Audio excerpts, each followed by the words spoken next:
Bueno, entonces damos la bienvenida a este taller. Gracias por estar todos acá presentes. Quiero también presentar al equipo de trabajo que está detrás de todo esto. Tenemos al equipo de la Agencia de Sustentabilidad y Cambio Climático, que está ahí, Joana Guzmán. También está Carlos por ahí. Y no lo veo a Carlos, pero por ahí debe estar. También, bueno, nos acompaña, por supuesto, el equipo de Green Factory, liderado por Juan Ramón Candia, y está nuestro equipo también de Fundación Chile, donde está Adriana López, y también está Juan Esteban Butazzoni, y también está Sara Contreras. Así es que a todos ellos también les quiero agradecer por esta instancia y agradecer también a nuestros socios estratégicos. Ahí está Carlos Descuvier, que es de Chile Alimentos, y por supuesto también tenemos al GRID y otros que nos han acompañado durante este largo proceso que ya viene del año 2013, ¿cierto? Entonces queremos invitarlos a conocer un poco de esta herramienta que se ha venido desarrollando ya hace un tiempo y aplicando desde el año 2015, 2013 la testeamos, 2015 se promulgó, que es la ISO 14046, que es la herramienta para la medición de huella de agua, y este taller en específico es para dar a conocer esta herramienta, y aquí tenemos a Sebastián Papi, que es uno de nuestros expertos en Chile en lo que es la aplicación de la ISO 14046, que va a estar también a cargo de esta charla. No sé, Joana, si tú quieres dar algunas palabras. Hola Claudia, hola a todos y a todas, muy bienvenidos a este segundo taller de nuestro acuerdo de producción limpia, certificado azul, que se enmarca específicamente en la metodología de medición de huella del agua. Bienvenidos a todas las empresas o representantes de las empresas, de los gremios, de los servicios públicos, que hoy en día están interesados en conocer en profundidad esta herramienta que de alguna forma es parte de las metas que van a ser consensuadas dentro de este acuerdo de producción limpia, herramienta que es obviamente reconocida a nivel internacional y que dará y detectará oportunidades para mejorar el desempeño ambiental en el ciclo de vida de productos y los servicios, además de entregar alguna información científica relevante que pudiese actuar directamente en la toma de decisiones para cada uno de los miembros de las organizaciones.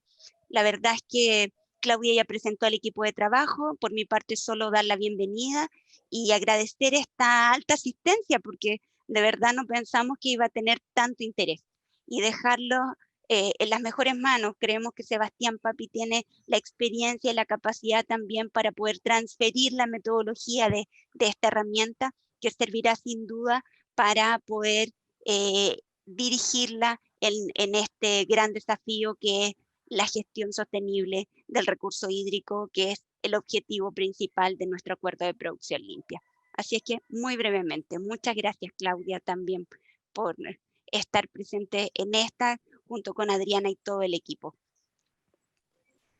Gracias, Joana. Sí, bueno, ahora vamos a dejar con usted al equipo técnico. Juan Ramón lidera este equipo y bueno, Sebastián Papi, que es nuestro experto, va a entrar en materia. Gracias a ambas y nuevamente bienvenidos a todos y todas. Claro, obviamente el interés que despierta tiene que ver con la materia que vamos a tratar, ¿cierto? El recurso hídrico, y todos hemos visto estas estadísticas que hablan que en el 2030 un tercio de la población mundial va a estar en zona de escasez hídrico, o que el cambio climático va a dejar, o ya está dejando sentir su efecto principalmente en el recurso hídrico, o que el 80% de la inversión que se requiere para adaptarnos al cambio climático va a venir del sector privado. Entonces todo esto habla claramente de dos cosas. Primero, de un desafío gigantesco para la humanidad, para las siguientes décadas, y por otro lado de un actor que es muy relevante en lograr con éxito una adaptación a este desafío, así esperamos que sea, que es la industria privada, ¿cierto? Y esta es en parte la motivación que está detrás de este acuerdo de producción limpia de certificado azul, que está promoviendo la agencia y la Fundación Chile, que tiene que ver con promover mejores prácticas, mejores formas de gestionar el recurso hídrico, empleando la metodología que nos va a presentar Sebastián, que es la filosofía detrás del acuerdo de alguna forma. Y es una metodología, como veremos, que no es solamente para medir, sino que el gran foco es, después de medir, poder gestionar. Y gestionar no solamente al interior de la empresa, sino que también en la cadena de proveedores, e incluso también en una forma más ampliada con la comunidad, con el entorno donde está inserta la compañía. Y esta serie de talleres que estamos realizando buscan justamente abordar cada uno de estos componentes. Hoy día va a estar centrado en la metodología de medición de huella. El siguiente taller va a estar centrado en que empresas, tanto de Chile como de Colombia y Perú, nos cuenten experiencias en cómo ellos han logrado relacionarse con la comunidad en temas de mejorar la gestión hídrica.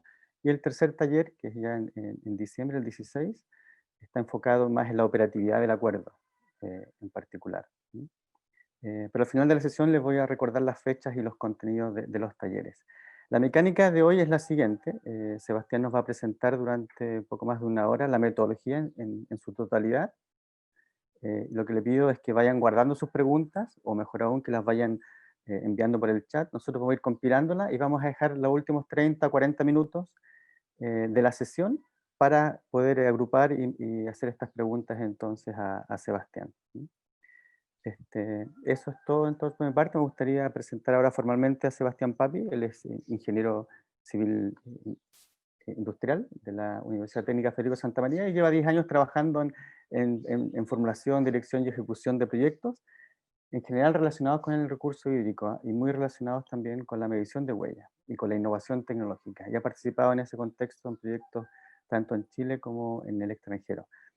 Entonces, Sebastián, la audiencia es tuya. Perdón, Sebastián, antes que se inicie, quería pedir si podían prender sus cámaras para poder sacar la fotografía oficial mientras Sebastián está dando la charla. Muchas gracias. Bueno, entonces ya vamos partiendo.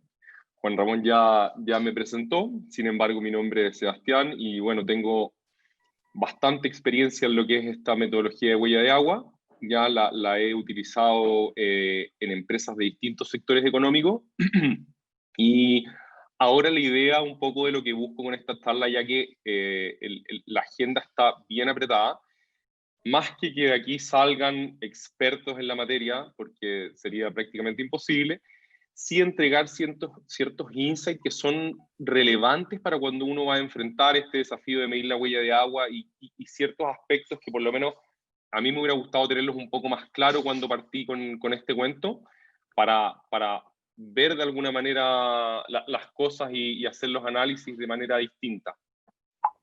Entonces voy a partir ya proyectando la presentación. Tal vez solo mencionar, Sebastián, que la sesión está siendo grabada. Espero que a nadie le moleste. La idea es que quede disponible para consultas futuras. Perfecto. Entonces, continuamos. Esto es un poco lo que tengo preparado. Vamos a partir hablando un poco de huella hídrica y huella de agua, ya que muchas veces se generan confusiones al respecto. Hay dos metodologías como relevantes en el mundo para analizar los impactos que tiene el uso del agua, y esas son las que un poco voy a explicar al principio, para que podamos diferenciar una de la otra. Luego vamos a pasar a ver los pasos ya para realizar una evaluación de huella de agua, qué es lo que hay que hacer. Después un ejemplo sencillo de algunos indicadores y finalmente algunos proyectos ya de gestión de huella de agua que hemos implementado. Entonces partimos con esta primera temática. Antes también les quiero comentar que no me voy a detener tanto en ciertas, no voy a ir explicando en detalle cada una tal vez de las fórmulas que se presenten y otras cosas, porque Como comentó Juan Ramón, tenemos un poco más de una hora, ¿ya? Y lo que me importa es más bien que queden ciertos conceptos relevantes de este cuento. Sin embargo, al final ya podemos centrarnos en responder las preguntas.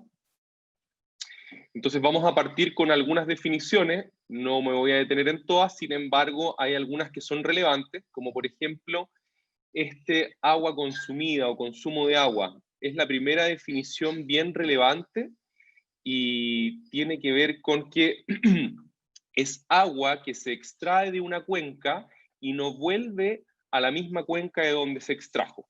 Esto puede ocurrir por varias cosas, porque sea evaporada, evapotranspirada, incorporada en un producto, almacenada o trasvasada de cuenca. ¿Ya? Entonces, el primer gran concepto tiene que ver con agua que se extrae de una cuenca y no retorna a esa misma cuenca, y esto se le llama consumo de agua. Tradicionalmente el consumo de agua lo entendíamos como el agua que la extraíamos y entraba al proceso, esa pasa a ser agua extraída. ¿Ya? Es un concepto muy relevante, ya que después nos va a definir los indicadores que se calculen. De aquí ya no hay nada mucho más relevante. Otras definiciones que son importantes para el resto de la presentación, el uso de agua. ¿Qué nos vamos a entender como uso de agua? Es cualquier agua utilizada por la actividad humana. Cualquier agua extraída para actividades antropogénicas es uso de agua, ¿ya?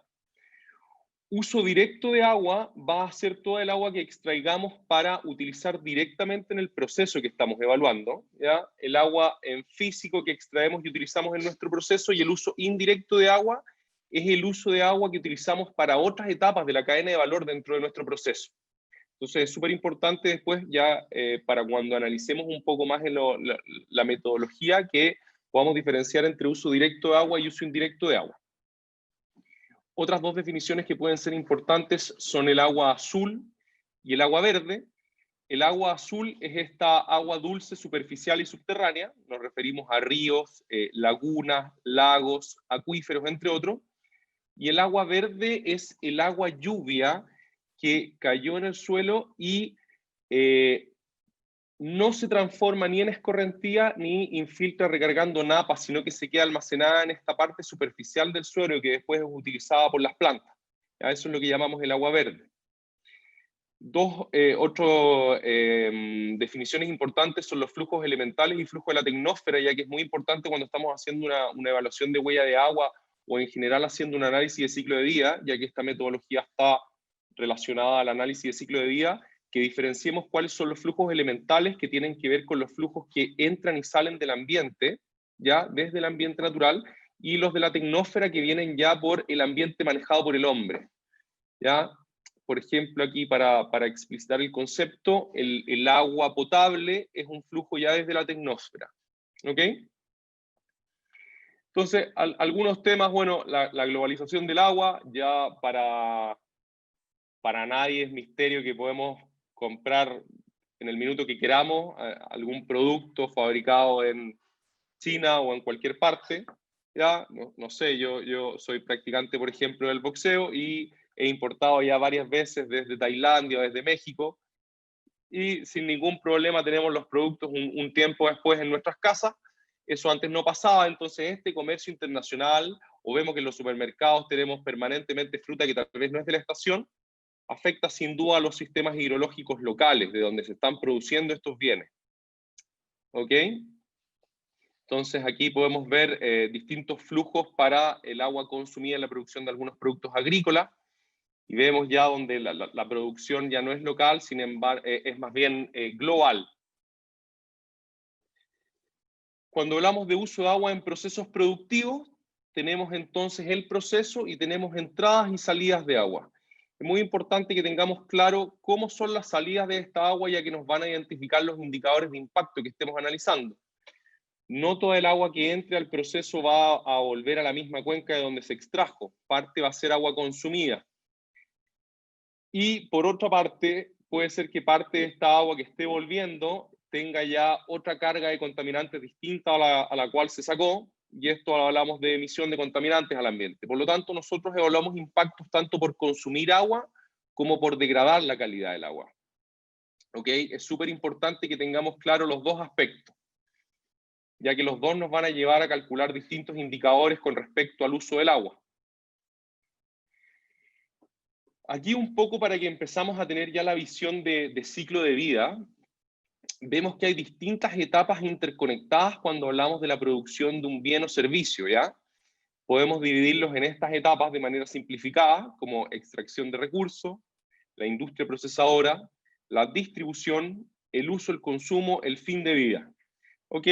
Y cada una de estas etapas va a tener distintos usos de agua, usos consuntivos y degradativos.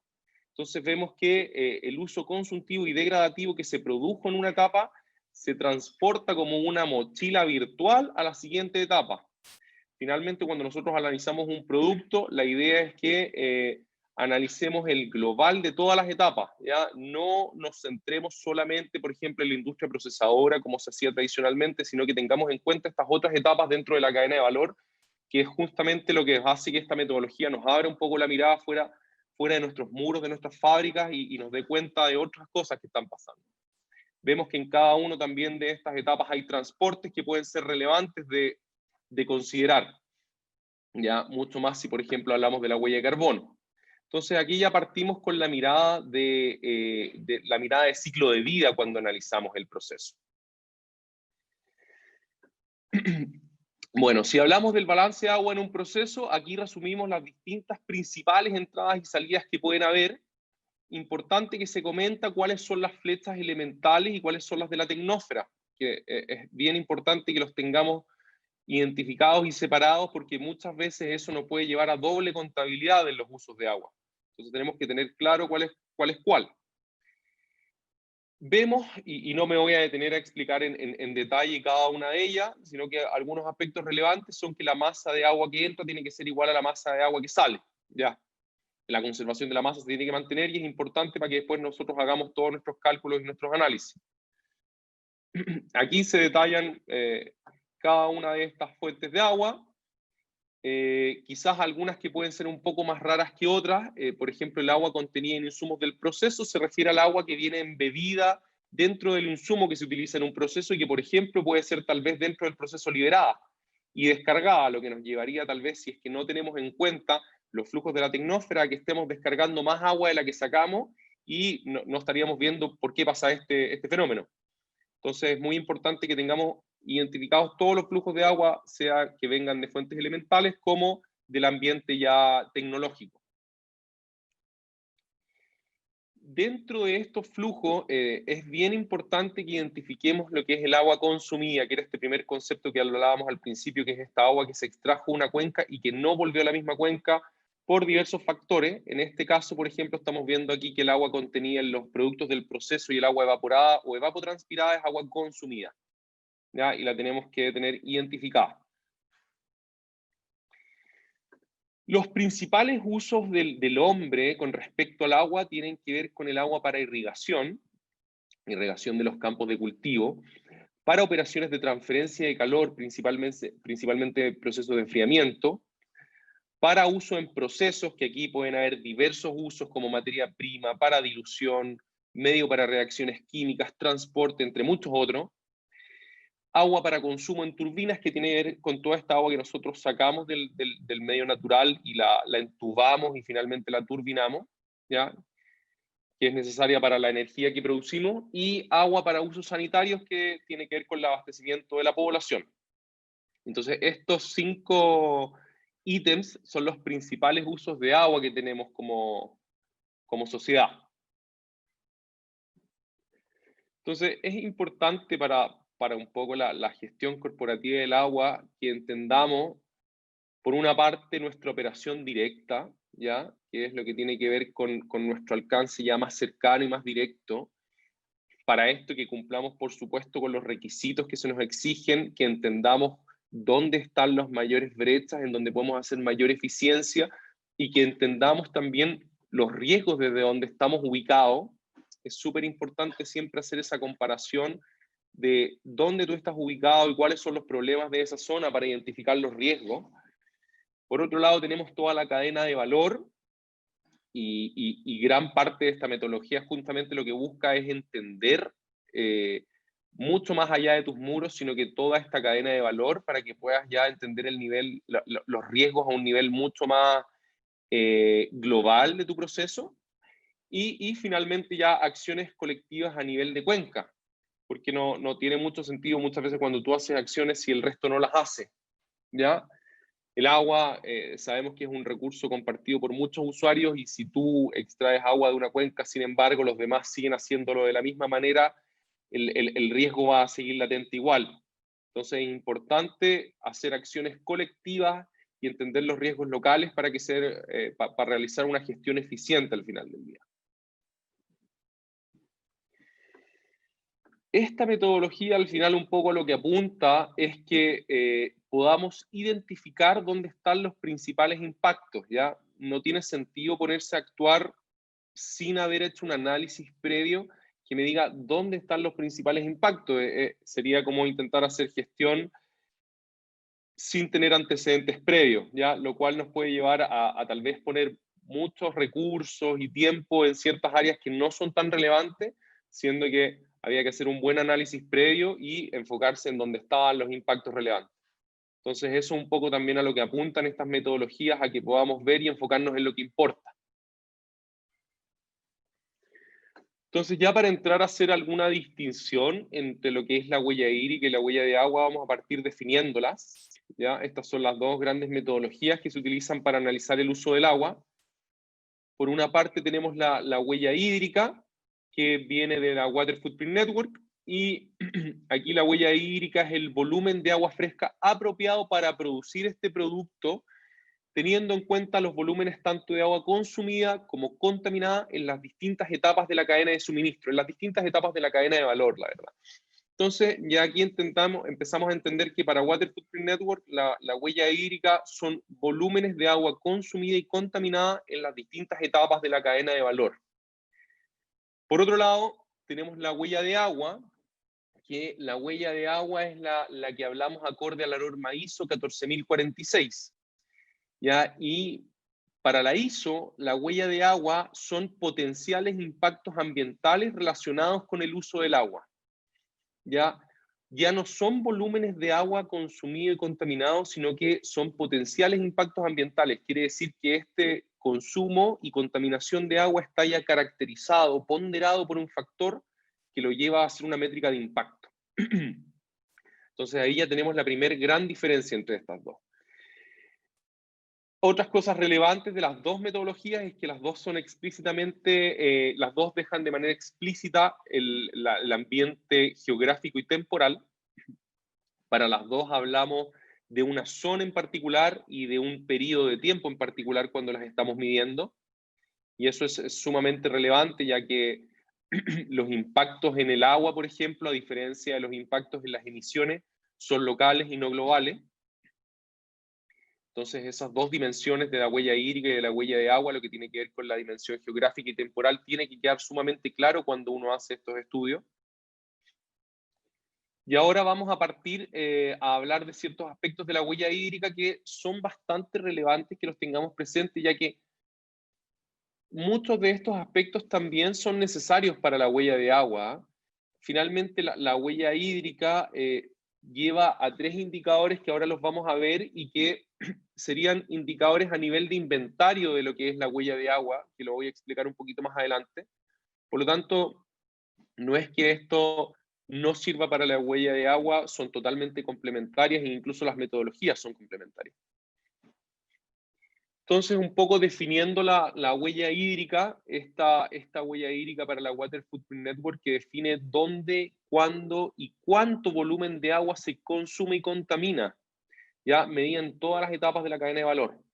Y tiene 3 indicadores. Tiene el indicador de la huella azul, que la huella azul es este volumen de agua que se extrajo de una cuenca y que no retornó a la cuenca. Es lo mismo que estábamos hablando antes con el agua consumida. De hecho, la huella azul es el agua consumida finalmente. Esta agua fue consumida porque fue evaporada, incorporada en algún producto, trasvasijada de cuenca, vertida al mar. Y a eso se refiere el agua consumida. La manera más amplia de decirlo es agua que se extrajo de una cuenca y que no volvió a esa misma cuenca. Por otro lado tenemos la huella verde, que es el volumen de agua verde consumida, esta agua verde que es el agua lluvia que cayó y que no se transformó en escorrentía ni que tampoco infiltró las napas subterráneas, sino que quedó almacenada en la primera capa del suelo, ¿ya? Y que es evapotranspirada o incorporada en los productos agrícolas. A eso nos referimos con la huella verde. Y finalmente la huella gris, que es el indicador de contaminación, que se refiere al volumen de agua que requerimos para asimilar la cantidad de contaminantes que hay en una descarga. ¿Ya? Esa es la definición de la huella gris.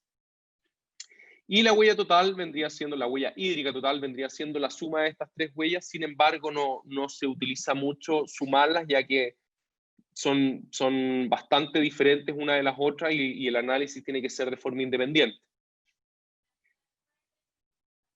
Entonces, cuando hablamos aquí de huella azul y verde, por ejemplo, si analizamos algún sistema en particular, tenemos, por ejemplo, para la huella azul la extracción y la descarga, y vamos a tener este volumen de agua que no retorna, sería el agua consumida, que es la huella azul. La huella azul la podríamos calcular acá como el agua azul consumida sobre el tiempo en el que ocurre. Esa sería la huella azul de este sistema, los metros cúbicos hora que estamos consumiendo, que estamos evaporando, que estamos dejando trasvasijando a otra cuenca, etc. Y ya cuando lo asignamos directamente a un producto, tenemos que incorporar la productividad de este sistema, cosa de llevar este volumen a masa asignado a masa de kilogramo producido para tener ya un indicador propiamente tal de la productividad del sistema. Por otro lado, la huella verde es básicamente el mismo análisis, es relevante para productos agrícolas, ¿ya? Por lo tanto, aquí podemos ver que sería el agua verde consumida de este sistema sobre la productividad del sistema, que si hablamos en hectáreas cosechadas, lo podemos llevar a metros cúbicos por hectárea. Ese sería el uso que se le daría a esta huella verde, ¿ya? Es relevante cuando nosotros estamos en procesos agrícolas, sobre todo para entender esta huella verde y esta huella azul, que entendamos algunos conceptos. Por ejemplo, la sumatoria de la huella azul y verde sería el requerimiento de agua del cultivo sobre el rendimiento del cultivo. Eso me daría la masa total de agua que se consumió en esa hectárea. Sin embargo, esa agua que se consumió puede venir de agua lluvia o de agua azul. Entonces, ciertos aspectos que tenemos que conocer son, por ejemplo, la precipitación efectiva, ¿ya? Porque dentro del volumen de agua que necesita esta hectárea, una parte la va a aportar la precipitación efectiva y el resto que no la haya podido aportar la precipitación efectiva, la va a aportar la irrigación. Por eso que necesitamos calcular la irrigación efectiva y para eso empiezan a ser ya necesario las eficiencias de las irrigaciones. La huella gris, por otro lado, es un indicador de contaminación del agua. No me voy a detener mucho en analizar la fórmula. ¿Sí? ¿Perdón? No, continúa nomás, yo creo, Sebastián, por favor. No me voy a detener mucho en analizar la fórmula, lo podemos ver después, si es que es necesario. Sin embargo, aquí, para entender el global, lo que se busca es estimar la cantidad de agua que se va a requerir para asimilar esta masa de contaminante que estamos emitiendo. Es importante que esto no se entienda como el volumen de agua que necesitamos para diluir estos contaminantes, que es exactamente eso, sin embargo, no es el espíritu del indicador. El indicador no te quiere decir, bueno, tú ahora entonces incorpora toda esta cantidad de agua en esta descarga para llevarlo a la calidad de agua que te pide la norma local. Ese no es el espíritu, sino que te quiere dar de alguna manera una visión de qué volumen de agua tú vas a estar contaminando cuando descargues esto al ambiente. Hay distintas simplificaciones que se pueden hacer de esta ecuación dependiendo de si la extracción es igual a la descarga o si ocurren en el mismo cuerpo de agua, etc. Lo relevante es que cuando uno analiza esta huella gris, tiene que hacerlo para todos los contaminantes que está emitiendo en esa descarga y finalmente se elige el peor de todos, que quiere decir el que hace que se requiera un mayor volumen de agua para asimilar esta descarga. Eso es finalmente. Entonces aquí, si nosotros pusiéramos en perspectiva esta huella gris, si la huella gris es menor a la escorrentía del lugar, la capacidad de asimilación del sistema no está agotada. Si esta huella gris es igual a la escorrentía del lugar, vamos a ver que ya agotamos la capacidad de asimilación del sistema. Y obviamente si la huella gris es mayor que la escorrentía, ya superamos la capacidad de asimilación del sistema. ¿Ya? Entonces, eso es un poco la idea de esta huella gris y la manera de analizarla cuando estamos haciendo una descarga a algún cuerpo de agua en particular. Bueno, esto es un poco la misma historia con los indicadores, no me voy a detener mucho en eso.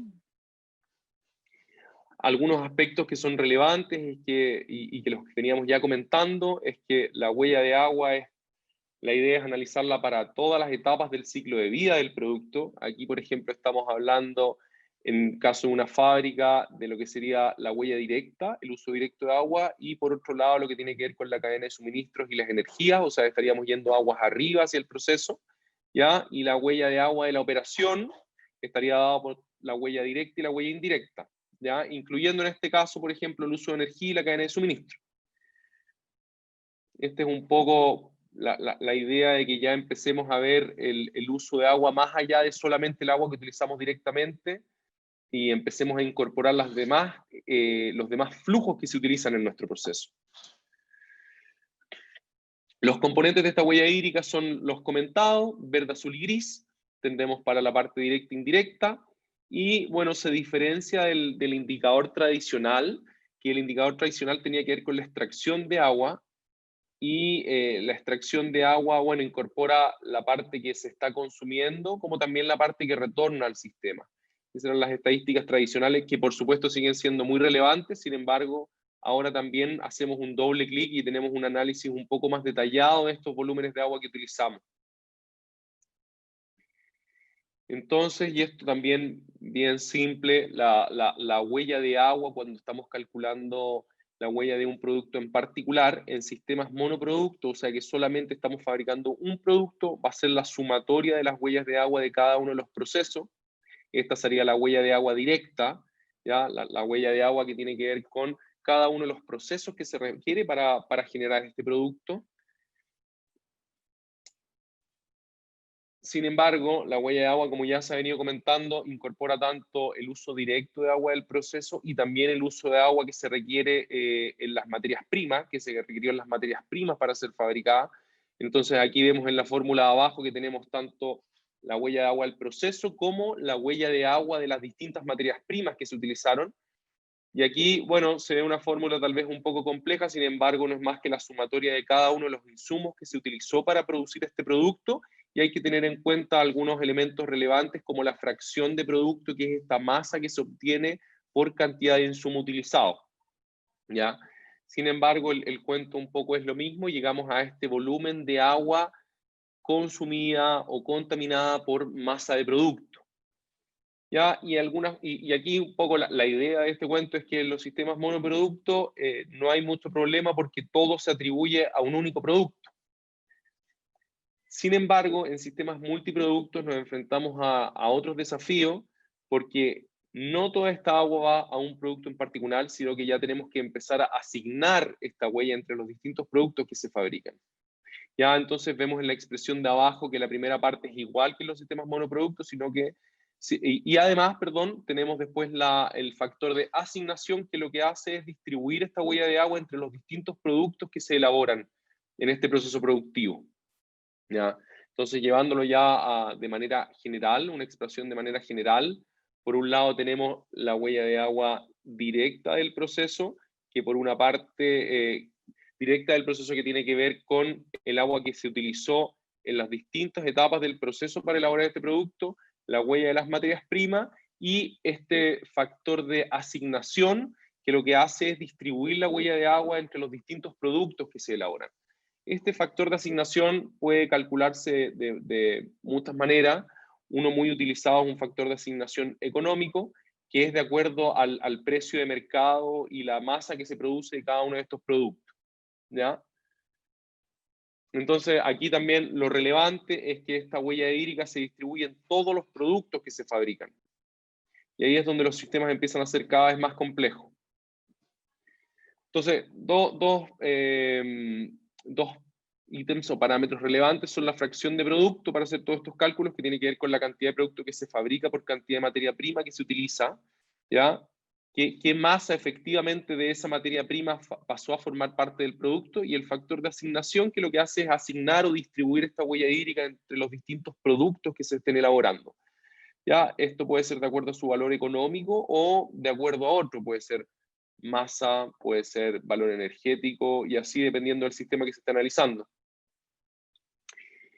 Aquí, para hacer algunos ejemplos simples, y la idea también no es detenernos mucho en el detalle de cada uno de estos parámetros. Sin embargo, lo que indica esta lámina es que si, por ejemplo, tenemos trigo y estamos produciendo a partir del trigo harina y cáscaras, vamos a tener una fracción de producto para cada uno de estos dos productos y un factor de asignación para cada uno de estos dos productos, ¿ya?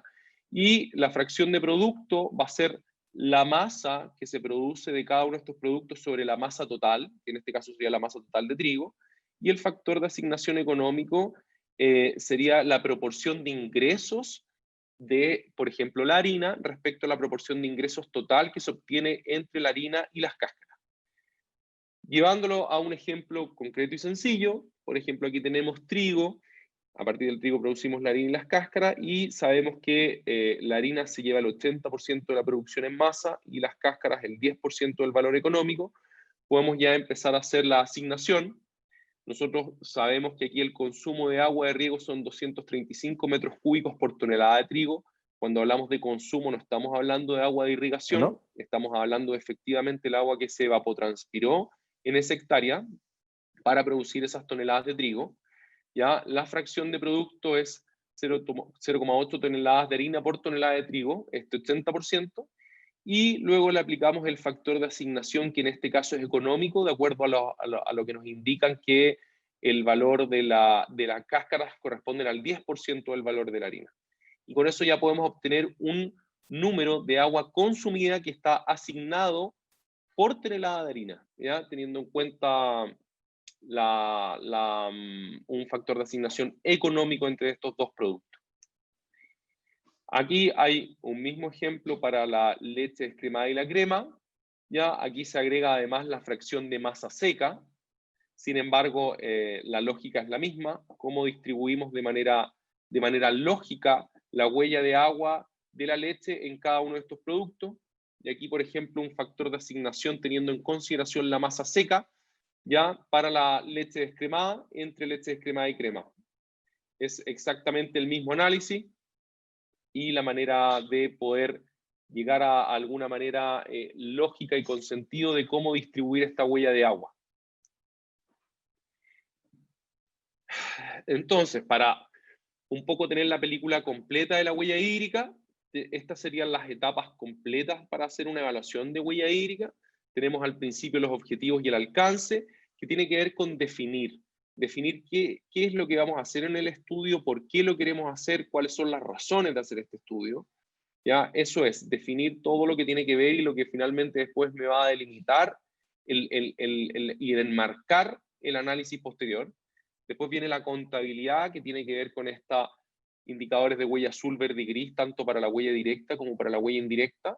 Tenemos que dejar sumamente claro qué está incluido en esta huella indirecta, ya qué se incluyó, los insumos, las energías, los transportes, y así pueden haber muchos otros ítems, y eso es súper relevante que quede definido cuando uno delimita el alcance del estudio, qué es lo que se incluyó. Después tenemos el análisis ya de sostenibilidad, que es cuando tú comparas esta huella hídrica, azul, verde y gris, con lo que está pasando en la zona específica donde tú estás haciendo el análisis. ¿Ya? Solamente al comparar esta huella hídrica con lo que está ocurriendo en esa zona, puedes identificar de manera correcta los riesgos que están ocurriendo. Y finalmente ya la formulación de respuestas, que tiene que ver con gestionar esta huella hídrica y compensar, que tiene que ver con los proyectos ya de valor compartido que tú puedes hacer en la cuenca donde esta huella hídrica se generó. ¿Ya? Bueno, las respuestas a la huella hídrica son importantes tener claro que hay que hacerlas en lugares específicos donde se produjo, ¿ya? Por lo tanto, hay que entender bien la realidad local. Los impactos de la huella hídrica están basados en la vulnerabilidad y riesgos locales. No sirve de nada medir volúmenes de agua consumida y contaminada si tú finalmente no los pones en contexto, no los llevas a la realidad local, ya que las respuestas se basan justamente en qué está pasando en esa realidad local. Aquí algunos ejemplos de la huella hídrica promedio por la carne animal. ¿Ya? Y aquí es cuando vemos estos números que muchas veces, si no lo hemos visto antes, nos sorprenden, como por ejemplo 15.500 litros por 1 kilogramo de carne de vacuno, y así hay otros. Bueno, esta huella hídrica, en resumen, es una medida de la apropiación humana de los recursos hídricos en términos de agua consumida y contaminada. Entonces tiene que ver con estos volúmenes relacionados con los procesos antropogénicos, ya que nosotros como sociedad realizamos para fabricar los productos y servicios que necesitamos y que consumimos.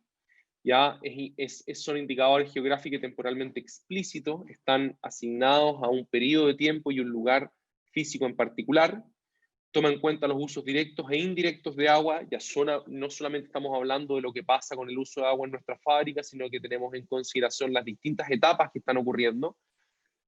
Permite entender la asignación entre los recursos hídricos en los diferentes sectores económicos, ya al hacer un análisis de alguna zona y empezar a ver cómo se distribuye la huella de agua de acuerdo a los distintos sectores económicos, podemos ver qué sector es el que pone mayor presión a los recursos hídricos, y bueno, puede calcularse para un proceso, producto, una organización, una área geográfica en particular, etc.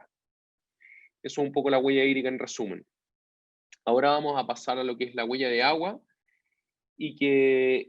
bueno, la idea de haber hablado tanto de la huella hídrica tiene que ver con lo que les comentaba, que son complementarias.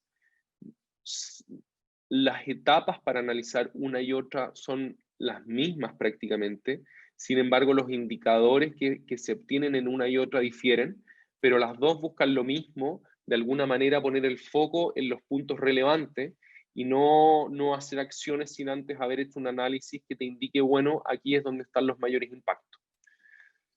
Entonces vamos a empezar a analizar un poco lo que es la norma ISO, ya que fue aprobada en el 2014, me indica que debe ser sobre el análisis de ciclo de vida. ¿Qué quiere decir esto? Que ya los resultados de huella de agua no pueden ser volúmenes de agua consumidos y contaminados, sino que tiene que haber una caracterización de impacto. Ya tiene que haber un análisis de los potenciales impactos que este consumo y contaminación de agua está generando en el ambiente. Y se puede evaluar para uno o para varios indicadores de impacto, y generalmente cuando hablamos de una huella que evalúa distintos indicadores de impacto, hablamos de un perfil de huella de agua. Ya, la ISO no te va a decir si tienes que evaluar uno o varios, lo importante es que tú seas transparente e indiques cuando hagas tu estudio bien qué es lo que analizaste, qué es lo que mediste. Entonces, ¿qué es la huella de agua acorde a la ISO? Son estas métricas que cuantifican los potenciales impactos ambientales relacionados con el agua. Como ya comentábamos, los volúmenes de agua consumida y contaminada no son indicadores de huella de agua, sino que aquí tiene que haber un análisis ya de los impactos que se generan, ¿ya? Tiene en cuenta tanto la cantidad como la calidad, o sea, la huella de agua, al igual que la huella hídrica, mide los impactos que se generan por consumir agua, como los impactos que se generan por emitir contaminantes al ambiente, ¿ya? La huella de la escasez de agua finalmente se calcula teniendo en consideración este volumen de agua consumido y ya ponderado, caracterizado por el factor de escasez de la zona donde se consumió el agua. Ahí es donde uno lleva ya este volumen de agua consumido a un indicador caracterizado. Y por su parte, la huella de agua de la degradación de la calidad mide cómo esta emisión de carga de contaminantes genera impactos por eutrofización, acidificación, ecotoxicidad, y así hay muchos otros. Entonces, un poco para remarcar la idea, estos volúmenes de agua consumida no son todavía una métrica ISO, tiene que haber esta ponderación por la escasez local para llegarle a una métrica ISO. Lo mismo con la contaminación, como por ejemplo la ecotoxicidad. Un volumen de agua contaminada no es una métrica ISO, tiene que estar caracterizado y llevarlo a un impacto que podamos identificarlo y enmarcarlo de manera como correcta, puede ser por acidificación, por eutrofización, y hay muchos otros. Lo que busca un poco esta metodología, y de aquí la lámina, es ver cómo este uso de agua genera impacto en las áreas de protección, ¿ya? Estas áreas de protección que son la salud humana, la calidad de los ecosistemas y los recursos. Entonces, nosotros tenemos este inventario de usos de agua que tiene que ver con todo este flujo de entradas y salidas de agua de mi proceso en particular. Luego hay una evaluación de riesgo que tiene que ver con cómo yo correlaciono este consumo de agua con la disponibilidad hídrica del lugar o con la emisión de contaminantes que estoy haciendo en ese lugar en particular, y cómo esto finalmente se correlaciona con el impacto que yo genero en la salud humana, en la calidad de los ecosistemas o en los recursos. Ese es el mecanismo causa-efecto que interesa analizar cuando uno evalúa la huella de agua acorde a la ISO. Y a esos son los indicadores que uno tiene que llegar para después tomar acciones al respecto. El alcance toma en cuenta también como la huella hídrica todas las etapas del ciclo de vida, ¿ya? Todas las etapas de la cadena de valor, desde las materias primas, desde la extracción de materias primas, pasando por la industria procesadora, la distribución, el uso, el consumo y el fin de vida. Generalmente aquí hace delimita dos alcances clásicos, que es el ACV de la cuna a la puerta, que incluye la extracción de materias primas hasta el producto fabricado en la puerta de nuestra fábrica, y el ACV de la cuna a la tumba, que ya incluye todas las otras etapas del ciclo de vida del producto. Lo más correcto, sin duda, para nosotros caracterizar adecuadamente un producto es incluir todas las etapas de la cadena de valor. Sin embargo, a medida que vamos agregando cada vez más etapas, más complejo se nos vuelve el análisis. Entonces, un poco resumiendo, la evaluación de la huella de agua tiene son 3 etapas finalmente, pero la interpretación de los resultados se hace en cada una de ellas. Lo primero es definir los objetivos y el alcance. Vamos a ver también que estas son muy similares a lo que hablábamos de la huella hídrica. Lo primero es definir los objetivos y el alcance, que lo que hace es enmarcar el estudio que se va a realizar, hacer el análisis de inventario que tiene que ver con este estudio de entradas y salidas del sistema que estamos estudiando, y finalmente la evaluación de impactos, que correlaciona estas entradas y salidas a impactos ya propiamente tal por consumo y por contaminación del agua. Entonces, un poco la huella de agua en resumen: los volúmenes de agua no son indicadores de huella de agua, debe haber una caracterización de impacto. Se deben calcular potenciales impactos por uso consultivo y degradativo del agua. Ya es un indicador también geográfico y temporalmente explícito. Toma en cuenta los usos directos e indirectos en toda la etapa de la cadena de valor o en las que se delimitan dependiendo del alcance del estudio. Es una metodología que yo diría que está más bien orientada a la evaluación de productos y puede incluir un indicador o varios. Generalmente cuando hablamos de varios indicadores hablamos de un perfil de huella de agua. Aquí un pequeño cuadro comparativo entre la huella hídrica y la huella de agua. No me voy a detener a ver cada uno de ellos, es solamente para que veamos que finalmente las etapas son bastante similares y lo que buscan es lo mismo al final del día. Bueno, esta primera sección es un poco para que entendamos lo que es la huella hídrica y la huella de agua, que podamos ya diferenciarlas una de la otra, que entendamos cuando hablamos de la evaluación de huella de agua que están estas dos metodologías, porque muchas veces uno parte con este proceso y no sabe que hay dos metodologías. Es súper importante tenerlo claro. La principal diferencia es que los indicadores son distintos, sin embargo, lo que persiguen las dos metodologías es lo mismo: ver dónde están estos puntos críticos para gestionar con un análisis detrás. Y bueno, ahora vamos a pasar a los pasos para realizar una evaluación de huella de agua, ya a desglosar estos pasos para entender un poco cómo hacemos este análisis de huella de agua. Entonces, lo primero es los objetivos y el alcance, donde tú defines una serie de ítems importantes, ¿ya? Lo primero son los objetivos de la evaluación. ¿Para qué tú estás haciendo esta evaluación? ¿Qué es lo que estás midiendo? ¿Es una fábrica completa? ¿Un producto? ¿Qué es lo que quieres hacer con los resultados? Identificar puntos críticos, gestionar los puntos críticos, comunicar, hacer gestión interna, gestionar tu cadena de valor, y así hay una serie de preguntas que uno se puede ir haciendo para dar respuesta y enmarcar el estudio. quiénes van a ser la audiencia de estos resultados para ver cómo tú después los comunicas, etc.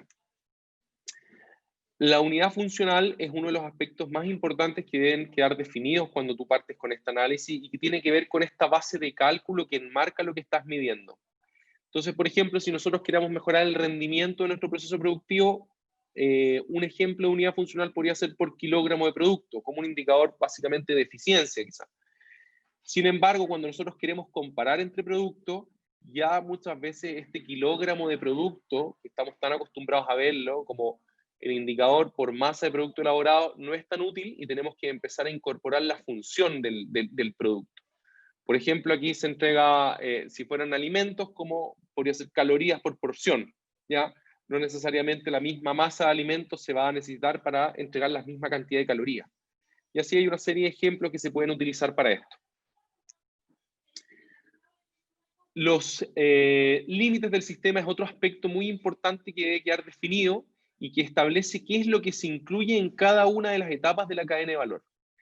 Entonces tenemos aquí que definir bien qué es lo que vamos a incluir y qué es lo que va a quedar fuera de nuestro análisis para que podamos después comunicar correctamente los resultados. Aquí, por ejemplo, se está analizando una botella de vino, tenemos las distintas etapas de la cadena de valor y se diferencia entre los flujos que vienen del ambiente y los flujos que vienen de la tecnósfera, y lo que uno tiene que ir viendo es, bueno, ¿cuáles de estos flujos vamos a incluir en el análisis? Los criterios de corte tienen que ver cuando analizamos industrias o empresas que tienen muchos insumos, que utilizan una gran cantidad de insumos, como por ejemplo puede pasar en la industria química.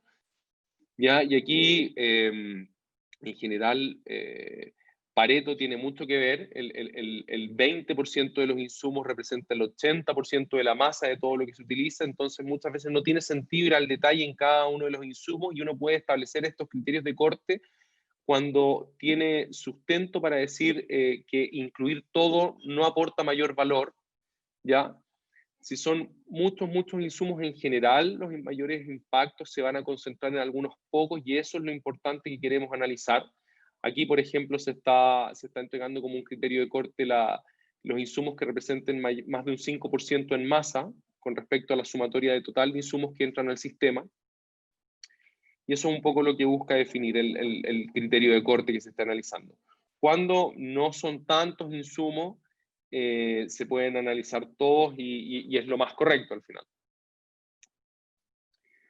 Las asignaciones tienen que ver y era lo que comentábamos antes con estos factores de asignación, cuando tú estás analizando sistemas multiproducto y tú, por ejemplo, estás viendo un producto en particular, ¿cómo vas a hacer para asignar estos flujos a ese producto en particular?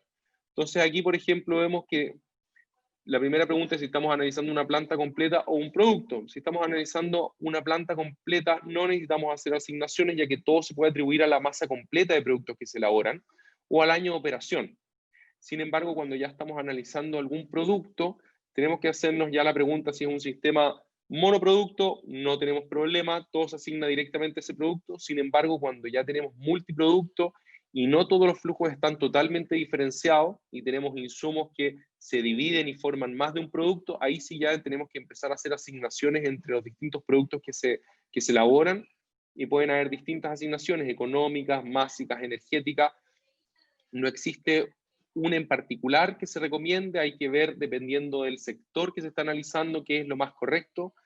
Ahí lo mejor es revisar las distintas fuentes bibliográficas. También están los impactos que se van a evaluar. Ya dijimos que la huella de agua puede ser un indicador de un solo impacto o un perfil de huella de agua que puede incluir múltiples impactos. Entonces nosotros vamos a tener de estas etapas del ciclo de vida los inventarios, que es este volumen de agua consumida y la emisión de contaminantes al ambiente, y cada uno de ellos me va a producir distintos indicadores, y hay que tener en claro qué indicadores vamos a incluir en el estudio cuando lo estamos comenzando, ya que de ahí tiene que ver con todo el análisis que se va a hacer para evaluar el inventario. ¿Qué datos son los que necesitamos para estimar estos indicadores finalmente? Después de que definimos todos estos aspectos, vamos al análisis de inventario, que tiene que ver con recopilar la información. Finalmente, esta es la etapa en donde recopilamos información. Vamos directamente al lugar, trabajamos con el personal de planta, levantamos todos los datos que son necesarios para poder llegar a estos indicadores de huella de agua. Esta es la etapa sin duda más demandante en tiempo y recursos y eso es importante tenerlo claro. Entonces, un poco qué datos vamos a levantar. Están las fuentes de agua, la cantidad de agua, la ubicación, en qué periodo está ocurriendo esto, la calidad de agua. Cada una de esta información son relevantes para estimar estos indicadores. La evaporación o la integración en productos que tienen que ver con usos consultivos, por supuesto que contribuyen a la huella de agua como un indicador de impacto asociado a la escasez de la zona local, es esta agua que no vuelve a la cuenca. Ya la extracción de agua puede ser muy relevante en acuíferos que están ya muy estresados, en zonas en donde todos están sacando agua del mismo acuífero.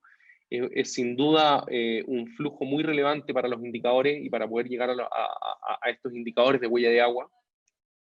La emisión de contaminantes, lo mismo, contribuye a la huella de agua ya que generan un impacto en el ambiente. La huella verde puede ser o no relevante dependiendo de lo que estemos analizando. ¿Ya? Si estamos analizando cultivos, por ejemplo, sí puede ser muy importante ya que es un prerequisito para que nosotros estimemos qué cantidad de agua efectiva de irrigación se está consumiendo. Entonces, ¿es un indicador de impacto? No, pero sí es un indicador a nivel de inventario que puede ser necesario de calcular para llegar a los indicadores de impacto.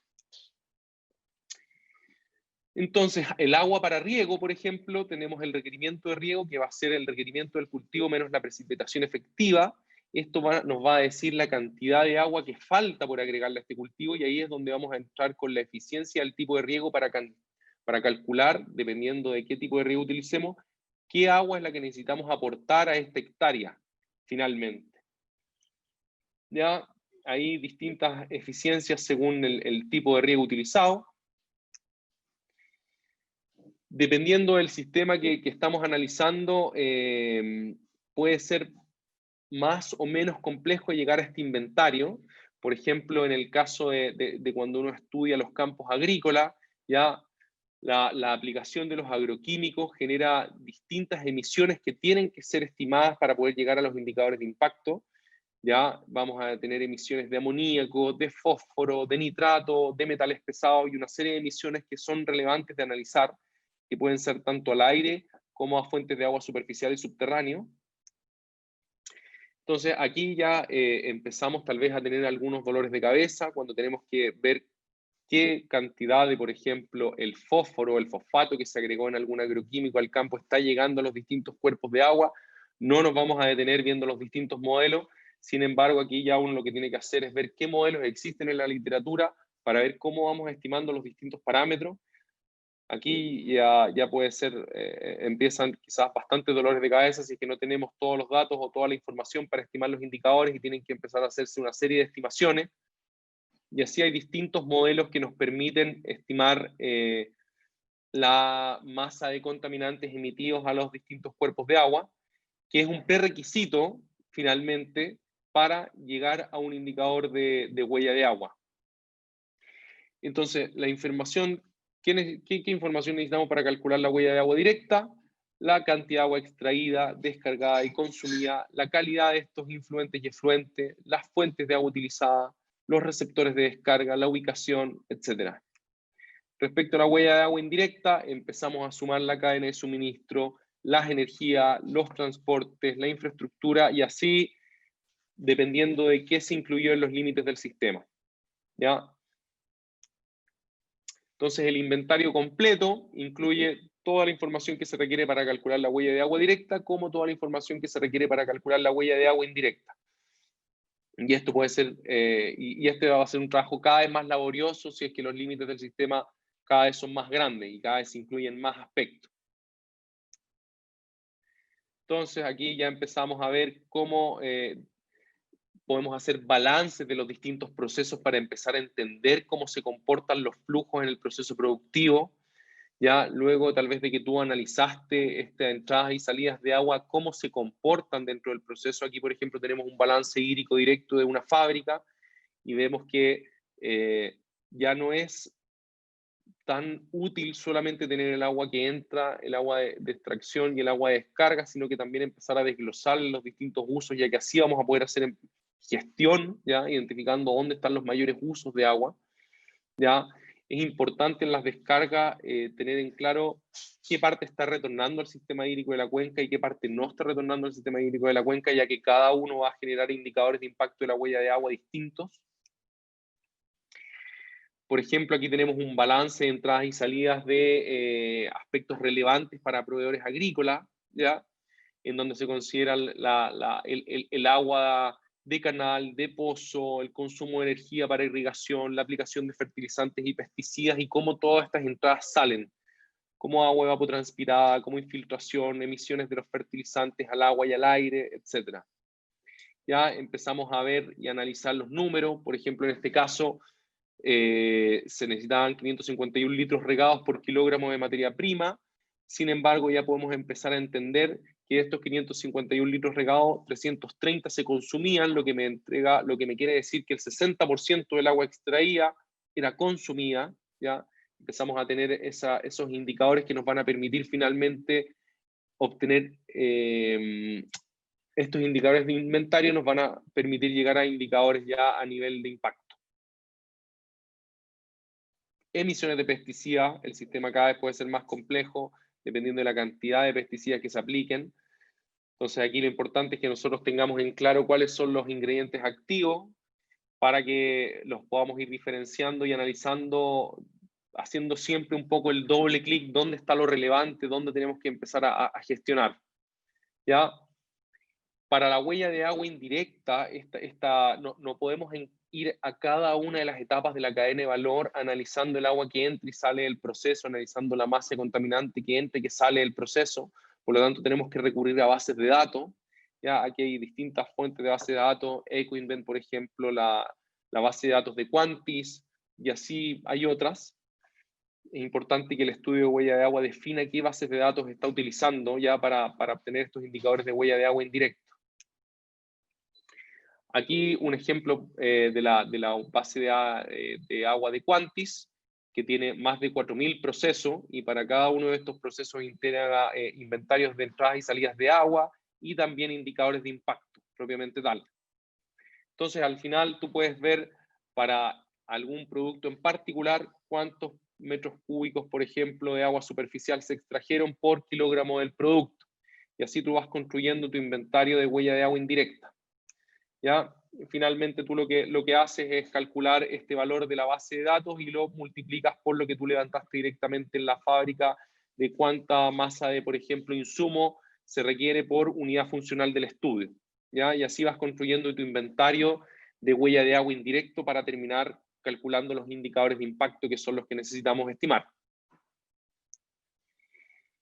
Y cuando tú ya levantaste toda esta información que es la que necesitas para llegar a calcular finalmente los indicadores de impacto, ya te vas a determinar esos indicadores, tanto por consumo, por contaminación, y lo que tú buscas acá es ver cuáles son los puntos críticos, dónde está lo más relevante del sistema que estoy analizando para empezar a gestionar donde importa. Eso es lo que uno busca. Entonces, el consumo de agua, tenemos que tener en claro cuánta agua estamos consumiendo y dónde está ocurriendo. No es lo mismo consumir esta agua en una zona de poca escasez como en una zona de alta escasez, ¿ya? El impacto es distinto. La emisión de contaminantes, lo mismo, vamos a tener esta planta que está emitiendo, por ejemplo, fósforo, plomo, cobre, y estos contaminantes pueden estar llegando a cuerpos de agua superficial o subterráneos y produciendo distintos indicadores, como por ejemplo eutrofización, toxicidad, y así otros. La acidificación, por su parte, dado a las emisiones de dióxido de azufre y otros contaminantes que generan acidificación. Y así vamos, a partir del inventario, estimando estos impactos por calidad. Al final, lo que uno hace es, a partir del volumen de agua consumida o del volumen de agua extraída o de la masa de contaminantes emitidos, ponderarlo, multiplicarlo por un factor de caracterización que me asigna este indicador a nivel de inventario a un ya indicador de impacto propiamente tal. entonces vamos a tener que buscar en distintas bases de datos de dónde sacamos estos factores de caracterización, y hay muchas bases de datos que se pueden utilizar para calcular ya los indicadores. Entonces, al final, tú por lo menos, cuando ya llegas a los resultados, tienes que por lo menos dar cuenta de estos aspectos que tienen que ver con las etapas y procesos y flujos que más contribuyen a la huella de agua, identificar si esta huella de agua es mayormente directa o indirecta, si es mayor por cantidad o calidad, cuáles son los principales potenciales impactos asociados. Al final, tú lo que buscas es ir cada vez llegando a ese punto crítico, a dónde es lo relevante, dónde tengo que gestionar. Ya, la identificación, por ejemplo, aquí vemos un perfil de huella de agua, vemos cálculo de distintos indicadores de huella de agua, y lo primero que podemos hacer ya acá es ver si la huella de agua es principalmente directa e indirecta. Generalmente uno se enfrenta a perfiles de huella de agua que se ven así. La huella de agua indirecta se llega a una gran parte, tiene que ver porque hay distintas etapas incluidas ahí. Hay distintas etapas, materias primas, energías, uso de los productos, fin de vida, una serie de cosas dependiendo de los alcances que se incluyeron en el estudio.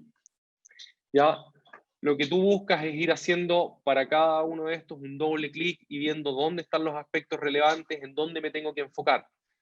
Por ejemplo, los puntos críticos para la extracción de agua directa, vamos viendo dentro del proceso dónde se está utilizando más agua para limpieza de equipo, para los canales hidráulicos, tinas de lavado, y así vamos enfocándonos en lo que realmente importa. Lo mismo en la huella de agua indirecta y en los indicadores de impacto.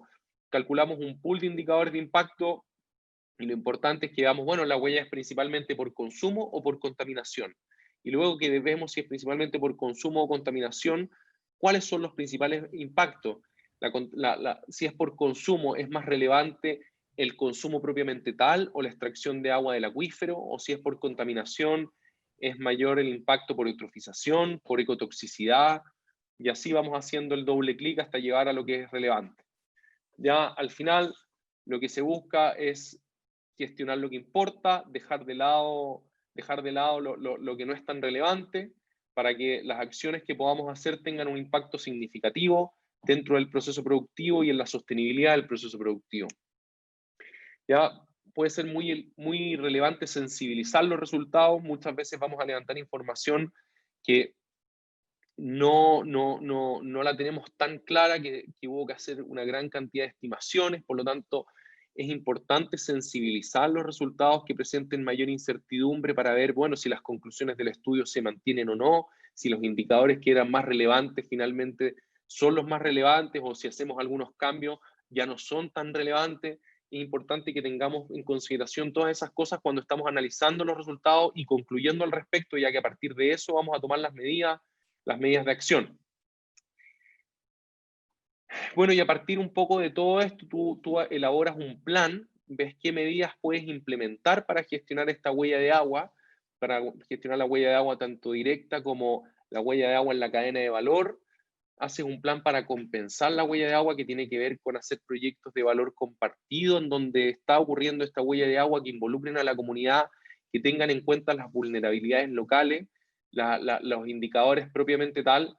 Si bien los indicadores de huella de agua están asignados a las condiciones locales, por ejemplo, como cuando yo calculo un indicador de consumo de agua está asignado a la escasez hídrica local, es importante validar eso con el territorio, ver cuáles son los problemas en el territorio para poder hacer proyectos también de valor compartido en la cuenca donde están inmersos. Gestionar la huella de agua de tu propia empresa o de tu cadena de valor muchas veces no tiene un impacto tan relevante si es que no incluyes a los otros actores en donde estás actuando, en donde estás metido, en donde está tu operación. Y un plan de discusión y de comunicación tanto interno como externo. Nuevamente, y es un poco lo que me interesa, que entendamos que la huella de agua lo que busca es dar cuenta de dónde está lo relevante, ya en dónde nos tenemos que enfocar. Aquí, por ejemplo, estamos viendo que lo que importa es la eutrofización, ya que la disponibilidad del agua para los ecosistemas no es tan relevante si lo comparamos, por ejemplo, con los impactos por eutrofización, y el carbón era en este caso el que estaba produciendo el mayor impacto. Entonces yo me centro en el carbón, voy a dónde se está utilizando y utilizo combustibles más limpios, etc. Aquí, ejemplo de cálculo de indicadores de huella de agua, a modo bien simple. Ya vamos a hacer dos ejemplos. Vamos a calcular a nivel de punto medio el indicador de escasez, que es el AWARE. Como les comentaba, ya un indicador de huella de agua no es solamente el volumen de agua consumido, sino que tiene que estar asignado a la escasez local. En este caso, en este ejemplo, para que podamos ver un ejemplo en concreto, teníamos un cultivo de arroz de 100 hectáreas, que se irrigaba con 4.500 metros cúbicos por hectárea, y la evapotranspiración del agua irrigada era 3.500 metros cúbicos por hectárea. Este campo estaba ubicado en Colchagua. Entonces tenemos un consumo de 3.500 metros cúbicos por hectárea. Por 100 hectáreas, que era el cultivo total, nos da 350.000 metros cúbicos. Hasta ahí tenemos un indicador de inventario. Todavía no es un indicador de huella de agua. Es un indicador de huella hídrica. Sería la huella azul. Sería lo que es la huella azul para la metodología de huella hídrica. Sin embargo, para pasar a un indicador de huella de agua, tiene que estar caracterizado por la zona, por el estrés hídrico de la zona. Entonces lo que hacemos es buscar el factor de caracterización que me indica de alguna manera el estrés hídrico que tiene esta zona. En este caso, para el AWARE, vemos que en esa zona el indicador o el factor de caracterización es 87,7, ese es el valor. El AWARE va desde 0 a 100, desde 1 a 100, 1 una zona prácticamente no estresada hídricamente, 100 una zona muy estresada, y veríamos que estos 350.000 metros cúbicos, pasado ya a un indicador de huella de agua, son 30 millones de metros cúbicos equivalentes global. La interpretación es que estos 350.000 metros cúbicos equivalen a 30 millones de metros cúbicos equivalentes a nivel global. ¿Por qué? Porque están caracterizados, ponderados por el estrés de la zona en donde ocurrió eso. En este caso era una zona muy estresada, ¿ya? Por lo tanto, a nivel global equivale a un volumen mucho mayor. Eso es lo que busca. Lo caracteriza por la condición de la zona en donde se está consumiendo el agua. Y ahí pasa ya finalmente a ser un indicador de huella de agua. En este caso sería un indicador a nivel de punto medio.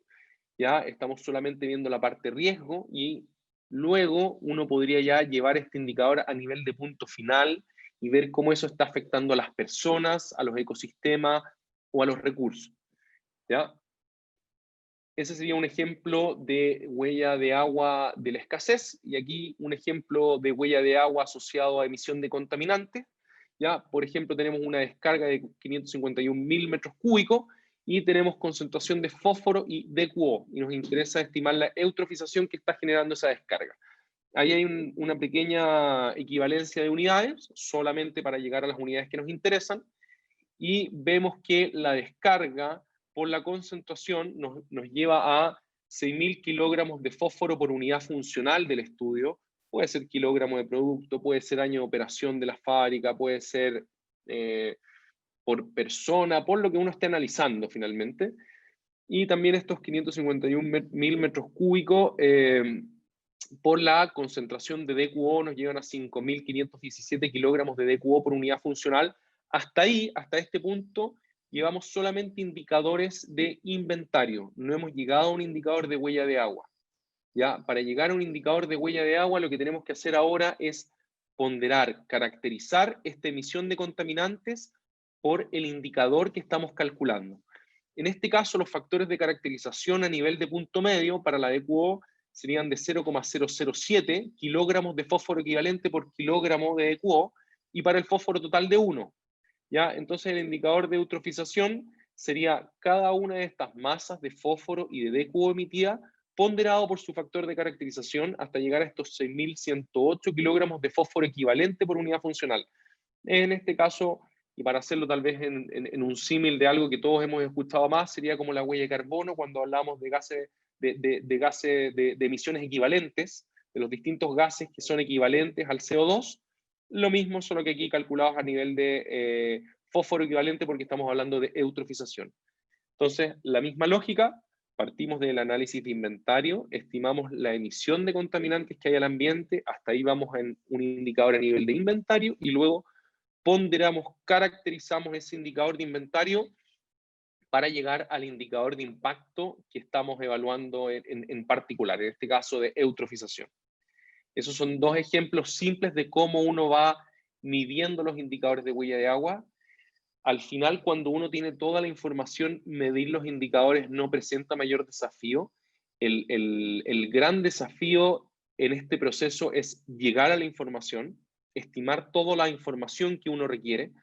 Muchas veces las empresas no tienen toda la información, o para calcular tal vez la huella de agua indirecta no se cuenta con bases de datos que estén regionalizadas a la zona en donde uno está haciendo el análisis, y eso es lo que empieza a dificultar finalmente el análisis, más allá que estimar el indicador propiamente tal o calcular el indicador.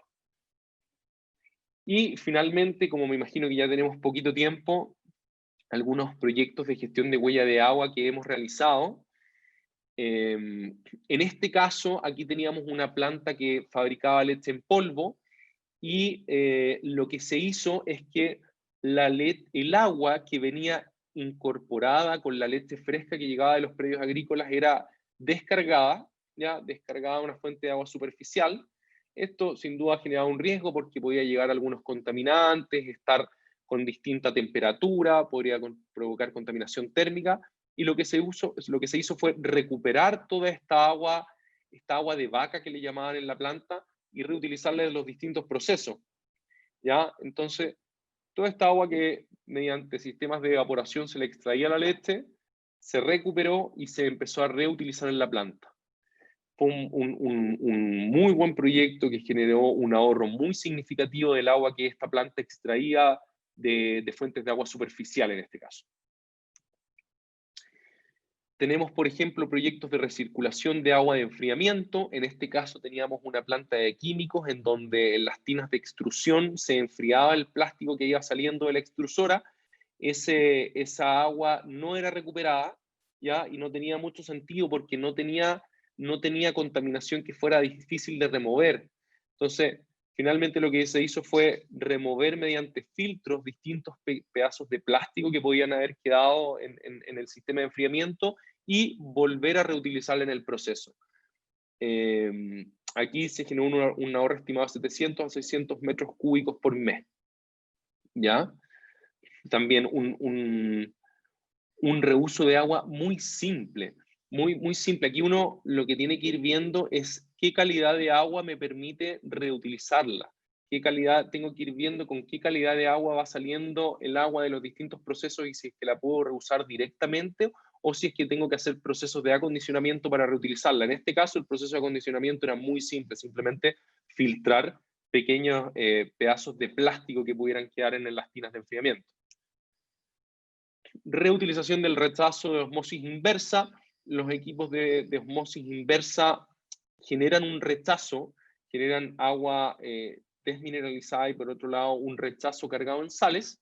Sin embargo, esos rechazos se pueden utilizar para distintos usos. Por ejemplo, en esta planta se utilizó para lavado de envases, ya que los envases que se lavaban venían muy cargados de contaminación. Entonces, los primeros enjuagues, que no tenían por qué ser con agua tan limpia, se hicieron con esta agua recuperada de la osmosis inversa. Y con esto se evitó una extracción de 1.400 metros cúbicos por mes de agua de pozo. ¿Ya?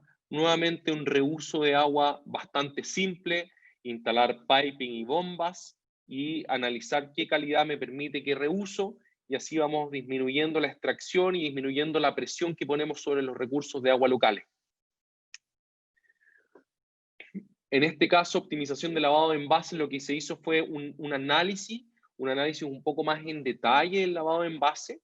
Cuando se analizaba el tiempo que tomaba el lavado de los envases, se veía una gran dispersión, se veía un proceso poco estandarizado.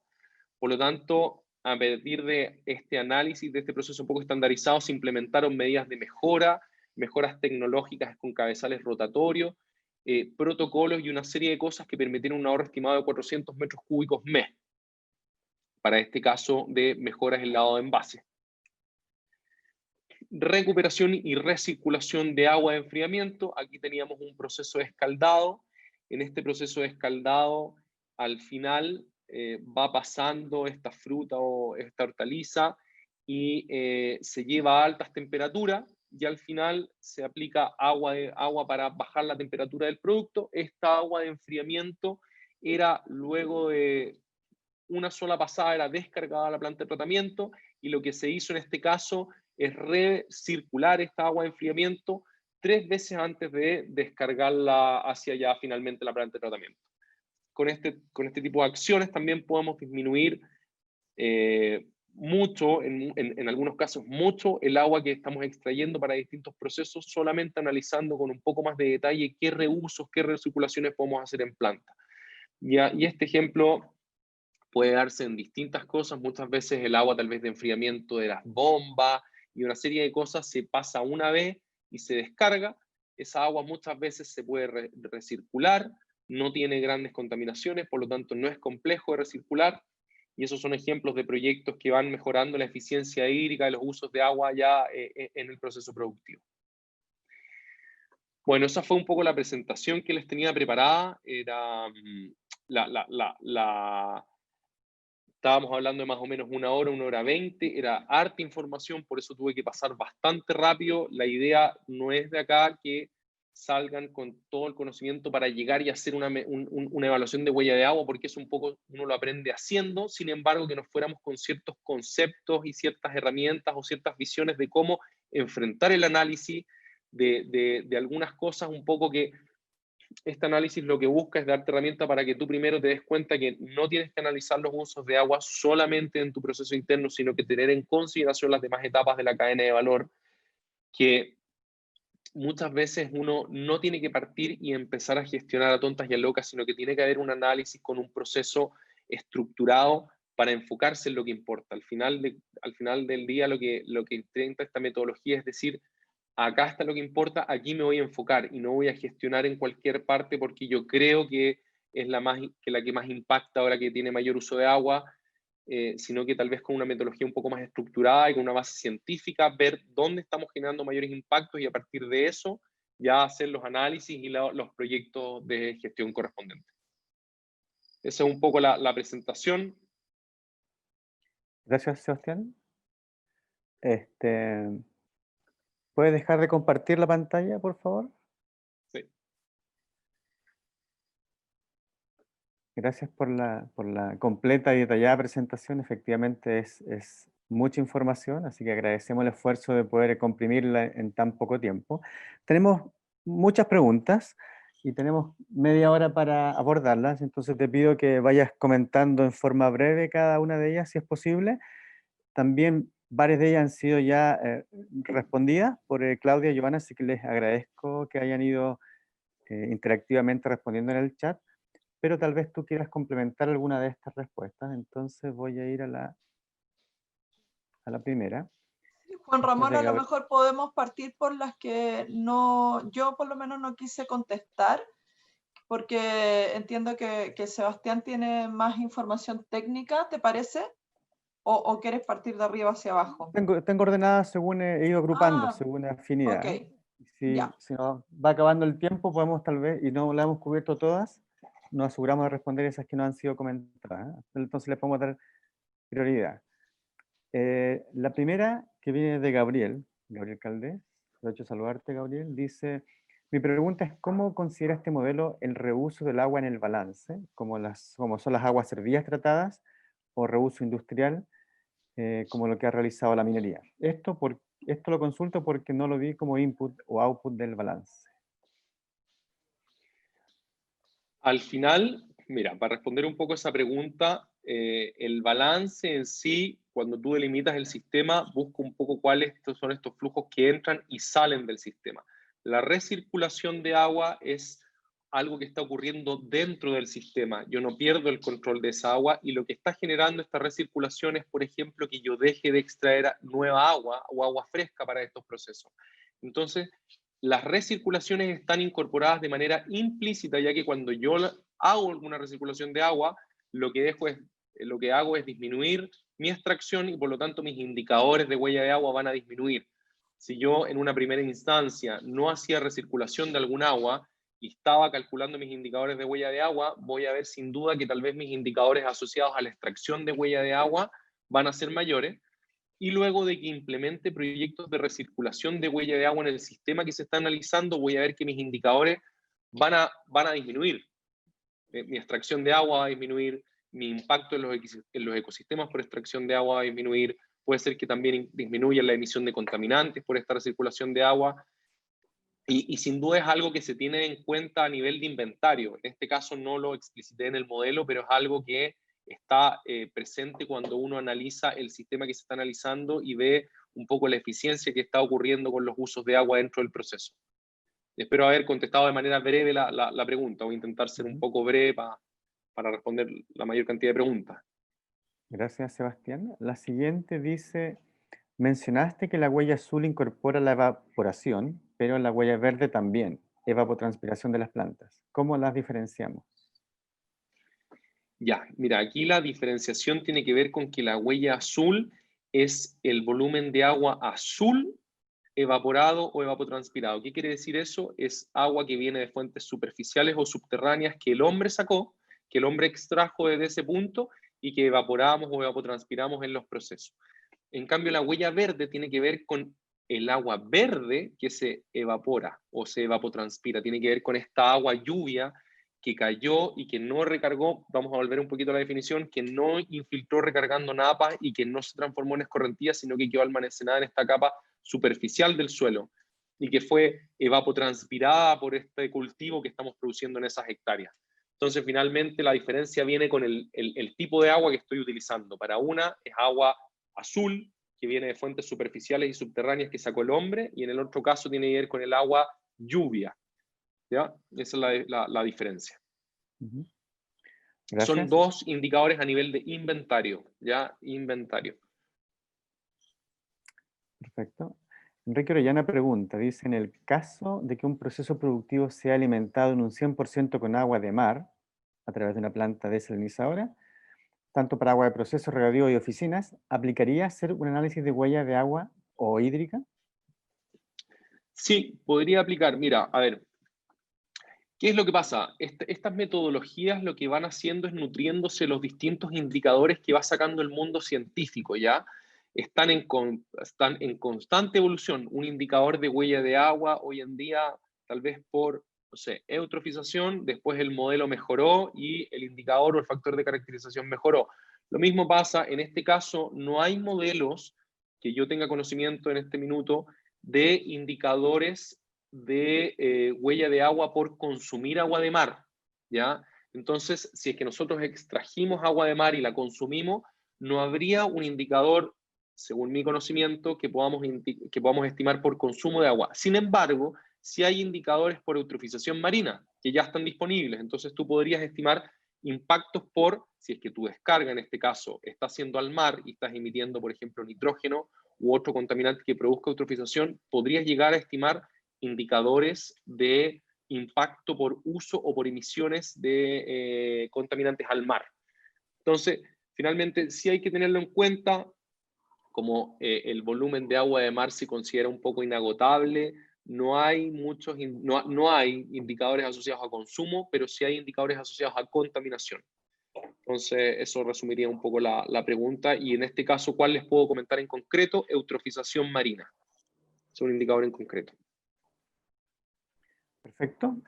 Acá nos preguntan, dice, si una empresa de servicios, ejemplo un banco, ¿sobre qué debería calcular la huella hídrica, dado que no hay productos? Tú puedes calcular la huella hídrica o la huella de agua, entendiendo de lo que estamos hablando, huella hídrica o huella de agua, lo puedes calcular sobre lo que tú quieras. Puede ser la operación del banco, podrías asignar la huella incluso por persona que visita el banco. Lo importante es que tú consideres que tú delimites bien el alcance de tu estudio. Bueno, ¿qué vas a incluir en la evaluación de la huella hídrica o de la huella de agua del banco? ¿Solamente el agua usada de manera directa en el banco o también el agua usada de manera indirecta? Por ejemplo, la energía que consume el banco para poder utilizar quizás los materiales de oficina, incluso tú podrías llegar a estimarlo. Quizás el transporte de la gente que visita el banco puede ser algo relevante de analizar. Por ejemplo, si tú estuvieras analizando la huella de carbono del banco, sería sumamente relevante analizar las emisiones de gases de efecto invernadero que tiene que ver con la gente que visita tu banco. Entonces, en ese sentido, tú defines qué es lo que incluyes dependiendo del alcance de tu estudio, y cómo lo asignas también lo defines tú. Puede ser un año de operación del banco, puede ser una persona que visita el banco, y así puede llevarlo quizás a otro por, no sé, cantidad de dinero que el banco prestó en un año determinado, no lo sé, habría que meterse a hacer el análisis en particular.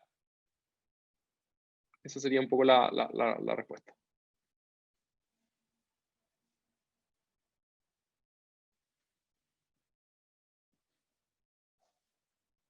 Hola.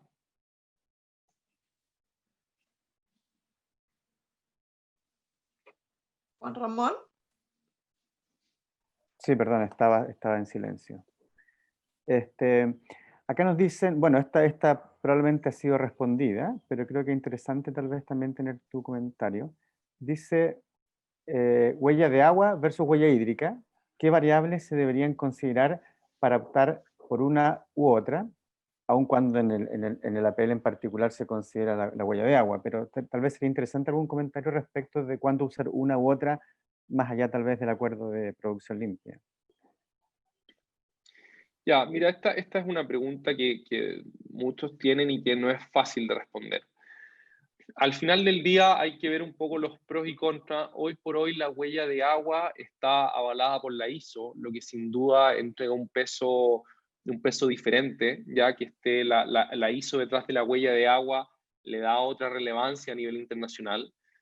Sin embargo, ¿qué aconsejaría yo? Así ya para ser más en concreto, si uno está analizando los impactos por uso de agua a nivel más bien territorial, más bien nivel geográfico, yo recomendaría quizás usar la huella hídrica. Y cuando uno está analizando más bien a nivel de producto o de planta productiva, quizás la huella de agua acorde a ISO.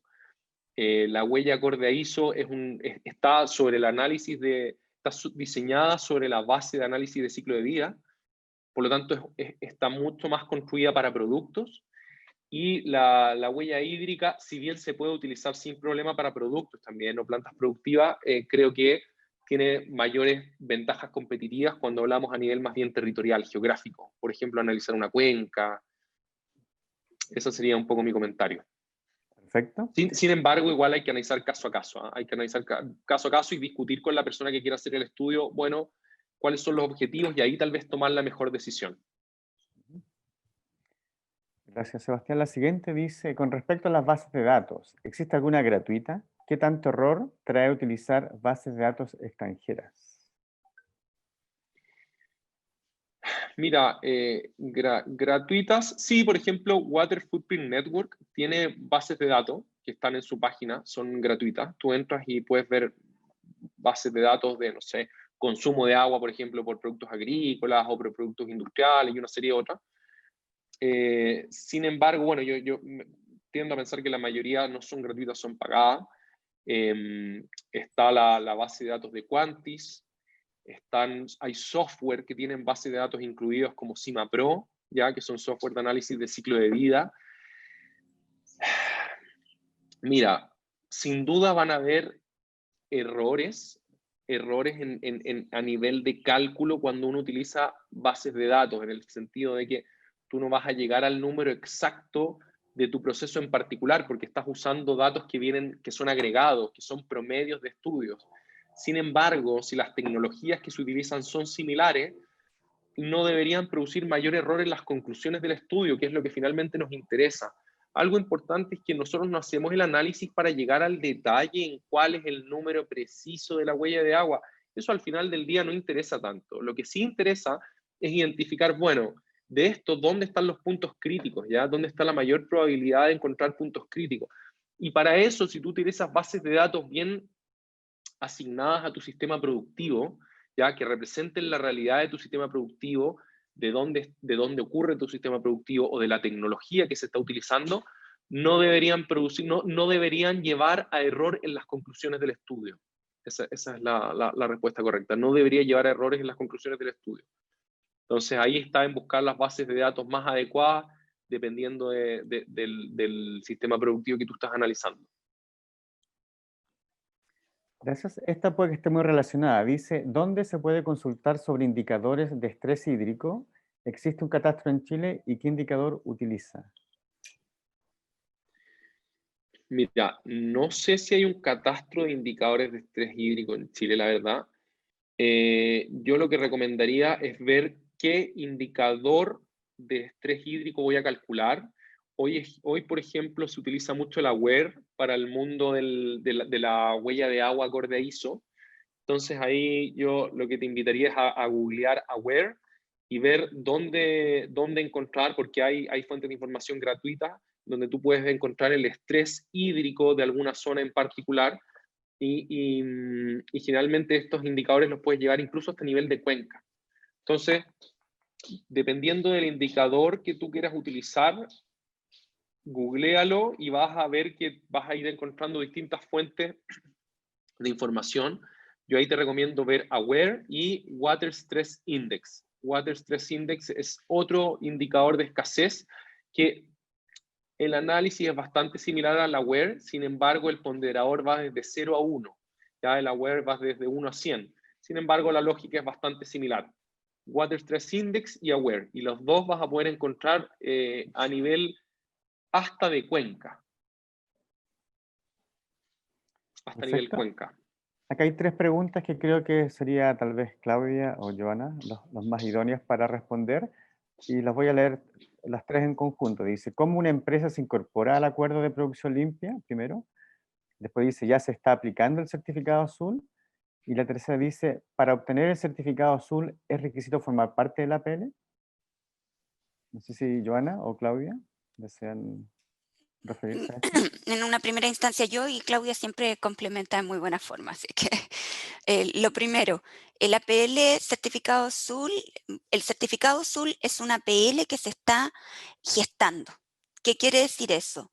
Contamos con una propuesta que va a ser consensuada con algunos gremios y servicios públicos que tienen competencias en las materias en términos de gestión hídrica. Primero. Segundo, cómo una empresa se va a poder incorporar a él una vez que lo hayamos consensuado, firmado y establezcamos un proceso de difusión del acuerdo que va a contar con ciertos requisitos para que las empresas puedan adherir e incorporarse a él. Y por último, para formar o para obtener el certificado azul, ¿es requisito formar parte del acuerdo? Efectivamente, porque el certificado azul va a ser un acuerdo que va a establecer ciertas condiciones. Por lo tanto, es importante señalar que este certificado va a tener ciertas etapas en términos de gradualidad. Eso quiere decir que va a tener ciertos niveles de certificación, ya sea en términos de medición, en términos de reducción y en términos de valor compartido. Y las empresas podrán optar a cada uno de estos niveles según sus necesidades y expectativas. Eso por mi parte. Perfecto. Claudia, no sé si tú No, quieres... yo creo que Joana ya entregó una respuesta bastante completa al respecto. Perfecto. Hay una pregunta más que también creo que puede Joana referirse. Dice, ¿dónde estarán los registros de consultores y o empresas que apoyan a las empresas a medir su huella y validar sus medidas? Ese registro de consultores va a estar alojado en la Agencia de Sustentabilidad y Cambio Climático, en donde serán incorporados en nuestra base de consultores y verificadores de huella. El equipo de trabajo está estructurando y avanzando en que este registro sea lo más representativo y actualizado posible, dado que en la actualidad el mercado está un poquito escueto en función de ello, pero contaremos con la mejor información disponible para las empresas que quieran adherir al acuerdo de producción limpia, que dicho sea de paso, será firmado en el año 2021.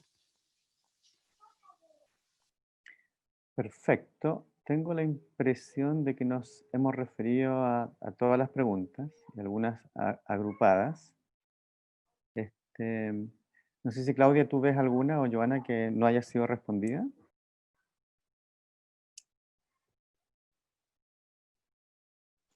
No, por mi parte yo creo que no sé si alguien más tiene alguna consulta.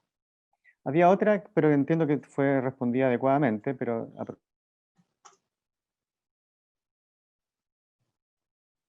Juan Ramón, ¿te perdimos? Sí, pensé que era yo. Sí, parece que lo perdimos. No sé cuál será la pregunta a la cual se refiere.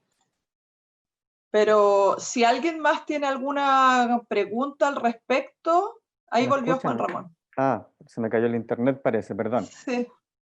No, decía que hay un par de preguntas a las cuales ustedes se refirieron, pero tal vez se las podemos aprovechar en estos minutos de formular a Sebastián. Una dice, indicaron que la huella verde equivale al agua lluvia capturada en la capa superficial de los suelos, que no produce escorrentía ni infiltración. ¿Acaso una empresa que colecta agua lluvia, pero no en los suelos, sino en estanques o canaletas, también cuenta como huella verde?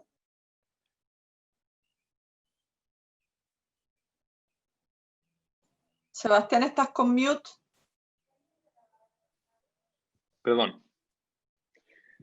No, esa no equivaldría a huella verde. Esa no equivaldría a huella verde.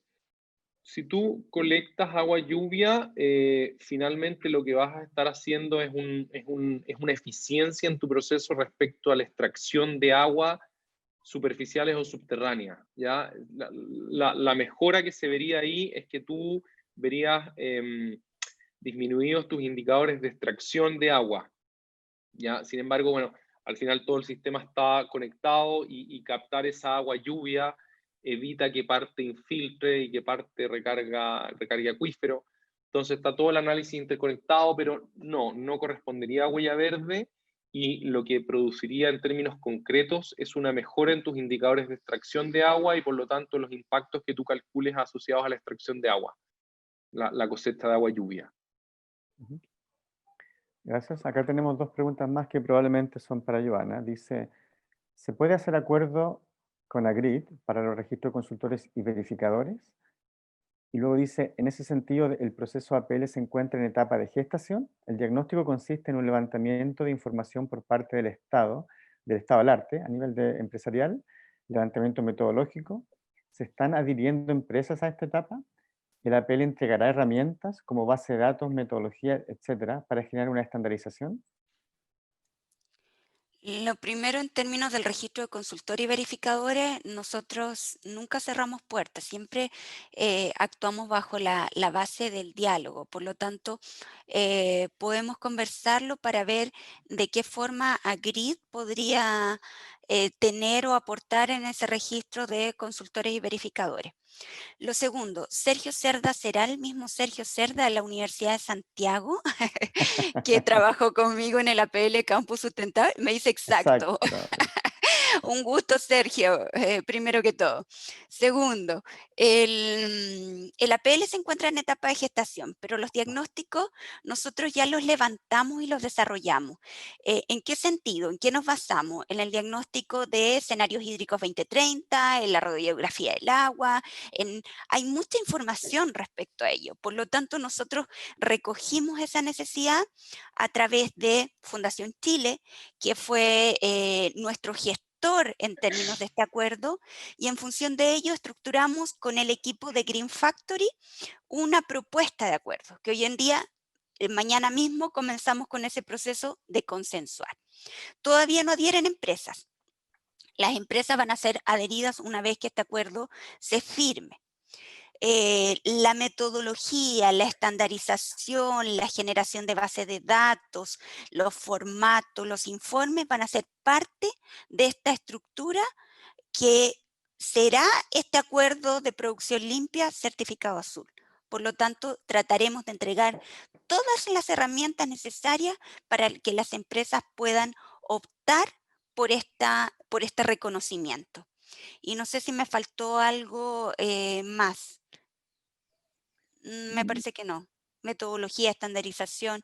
Efectivamente, trataremos en lo posible de entregar todo lo que sea necesario en esta estructura de acuerdo piloto, porque es primera vez que desarrollamos un acuerdo piloto en términos de un estándar en particular, en una temática en particular.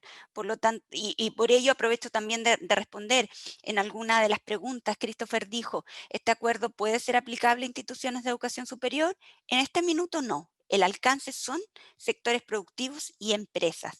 Sin embargo, hay otro acuerdo de producción limpia con instituciones de educación superior, en donde nosotros también estamos abordando la eficiencia del recurso hídrico y por ende también su medición. Dice Joana. Claro, efectivamente. Respecto de la universidad, ellos sin duda pueden medir su huella, pero no son parte de la PL, digamos, o no está considerado en esta etapa. Javier también hace una pregunta, pero creo que ya fue respondida. Dice, ¿en qué etapa de desarrollo se encuentra el sello azul? Creo que ya ha sido abordada por Joana. Y me parece que ya no nos quedan preguntas pendientes, ¿ah? Al menos que alguien considere que la suya no ha sido abordada adecuadamente. Tengo la impresión que las cubrimos todas. Y siendo ese el caso, me gustaría aprovechar de dejarlos invitados para las siguientes 2 sesiones que tenemos. Y permítame compartirle las fechas.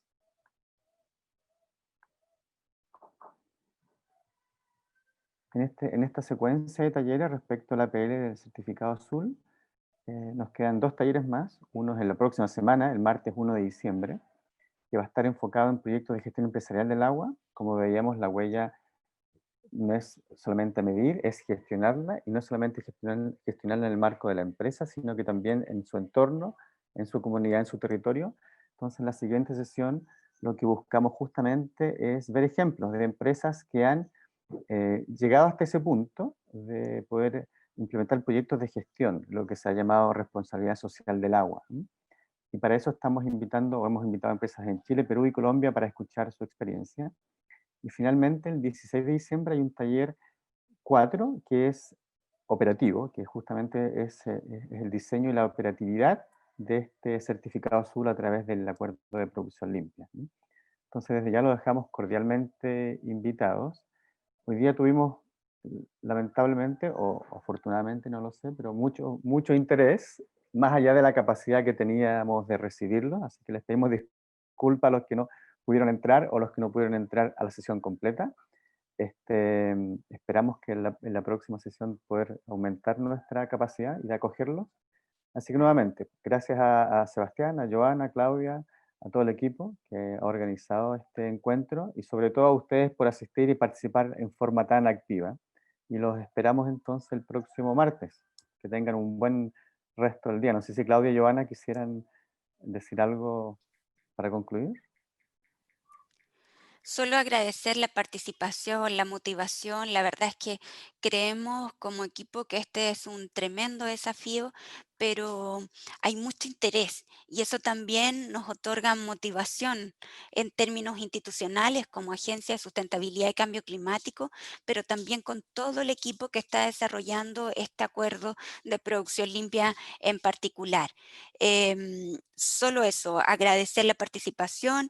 Esperamos que los próximos talleres también puedan seguir contribuyendo a este desafío y nada, decir también que, o pedir disculpas porque en realidad el cupo era limitado, eran 100 participantes, quedaron muchos afuera, pero para los próximos talleres ya estamos en términos logísticos visualizando la mejor forma para que no quede nadie en esa lista de espera. Así es que vamos a compartir las presentaciones, vamos a compartir también, Claudia entregó mucha información también en términos de manuales que cuenta Fundación Chile, que también queremos difundir, así es que muchas gracias. Solamente por mi parte agradecer la participación y la exposición también de Sebastián Papi en términos de este taller. Muchas gracias a todos y a todas. Por nuestra parte, como fundación, agradecer también la presencia de todos, el apoyo que nos han brindado en este camino que ha sido largo, pero creemos que estamos llegando a poder generar una herramienta cuyo propósito fundamental del certificado azul, ¿cierto?, es poder generar una herramienta pública-privada que pueda apoyar a Chile a la gestión del agua en conjunto y podamos todos juntos poder comenzar a trabajar en este gran desafío que es el agua. Muchas gracias y los esperamos en los próximos talleres.